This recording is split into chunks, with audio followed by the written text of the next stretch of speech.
Coming up next, on this Memorial Day, we remember and honor those who made the ultimate sacrifice for our country. A potential high-rise apartment complex is causing attention in Normal Heights, but not in a good way. A wild scene in Mission Valley last night, cars doing donuts in the middle of the street, and one person was hit. And 78 years later, these American heroes return to the beaches of Normandy. CBS 8 News, live at 6, starts now. Good evening, and thank you for joining us on this Memorial Day. I'm Carlo Cicchetto. And I'm Jesse Pagan, in for Marcella Lee. People in Normal Heights are frustrated after hearing a high-rise apartment complex may be coming to their neighborhood. They say a 7-story building will only cause problems. CBS 8's Regina Urita is working for you to get some answers. It used to be DeMilli's Italian restaurant before it closed down. Now a developer wants to turn it into a high-rise apartment complex, and residents are not too happy about it because they say that building doesn't belong here.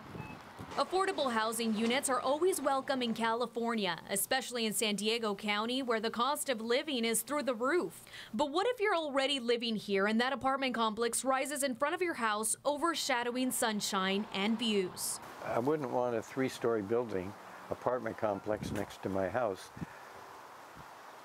But 7 stories? Well, that's what people in Normal Heights are concerned about after the development company I&I Greenfield announced its plans to build the 83-foot tall building. Much of the community is not happy with the changing character and the impact on the community that the bulk of this project is going to bring out. So I'm not happy. Jim Ross lives near the former Italian restaurant and is part of the community planning group.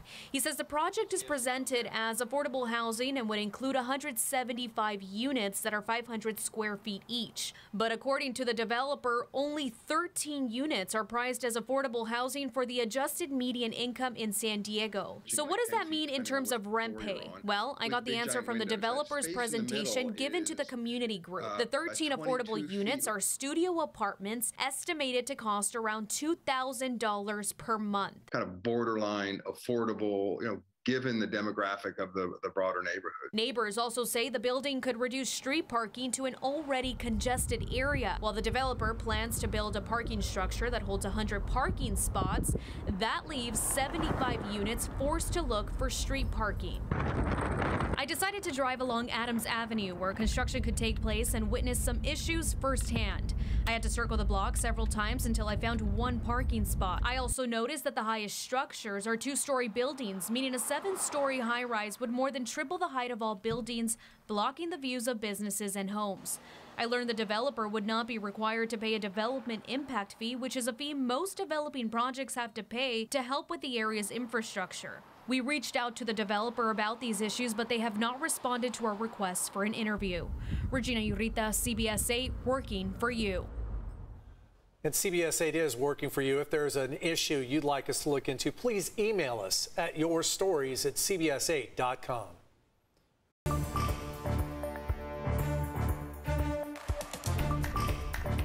President Joe Biden says he will, quote, continue to push for gun control laws. Just yesterday, he met with the families of the victims of last week's shooting at an elementary school in Uvalde, Texas. 19 children and 2 teachers were killed. As Danya Backus tells us, the Department of Justice now plans to conduct a review of the police response to the tragedy. Visitation is underway for 10-year-old Amarie Jo Garza, one of the young victims of the school shooting massacre in Uvalde, Texas. Her funeral service is scheduled for tomorrow. It is going to take time to heal the devastation that the families there have gone through and are going through. President Biden returned to the White House Monday, a day after he and the First Lady visited the heartbroken community. The two laid flowers at the memorial outside Robb Elementary School and met privately with the victims' families. The president pledged to take action on gun violence. I think things have gotten so bad that everybody's getting more rational about it. At least that's my hope and prayer. Any time of day or night, you can find people visiting this memorial in the town square. While the residents of Uvalde continue to grieve, they are also demanding answers. Families were fighting to get in. Wow. They were, the shooter had an hour, almost an hour, 40 minutes, and,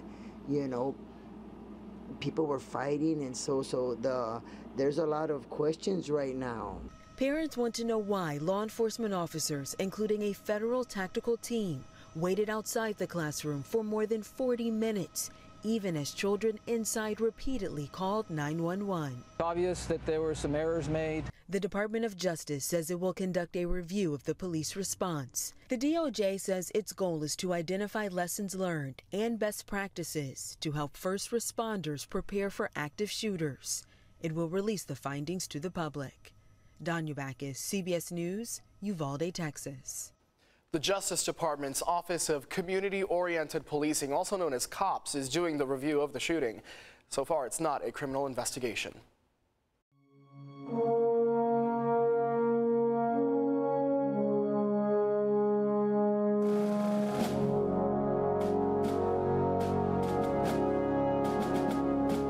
Today, San Diego is honoring people who fought for our country with Memorial Day services across the county. One of the biggest tributes happened this morning at the Fort Rosecrans National Cemetery.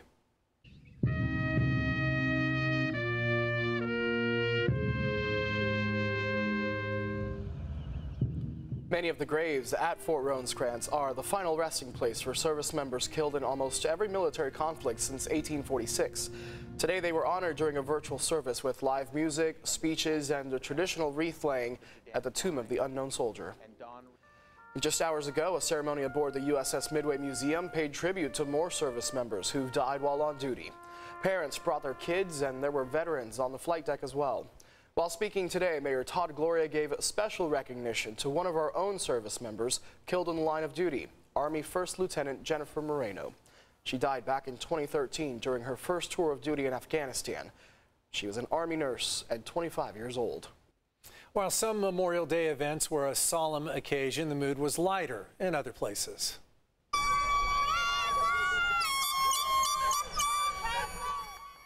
Such was the case today in the Kensington neighborhood during their annual Memorial Day parade. This morning's affair was a cross-section of the community, from students marching behind their school banners to antique car owners cruising down the street. And people across the nation took time to pause and remember today. Skylar Henry shows us Memorial Day observances in Washington and around the U.S. Present! Present all!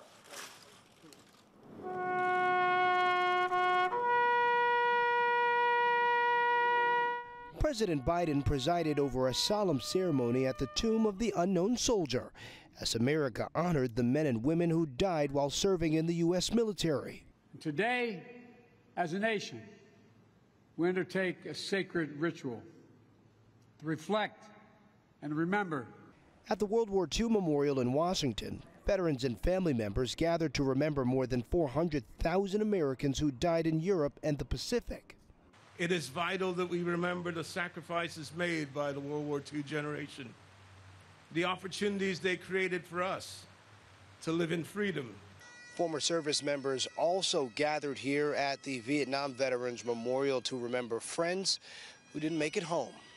Tony Mustafa served as a sergeant in Vietnam. I got people that's on the Vietnam Wall that was personal to me. We were 17, 18 years old there and everything, and I still remember the conversations that we had.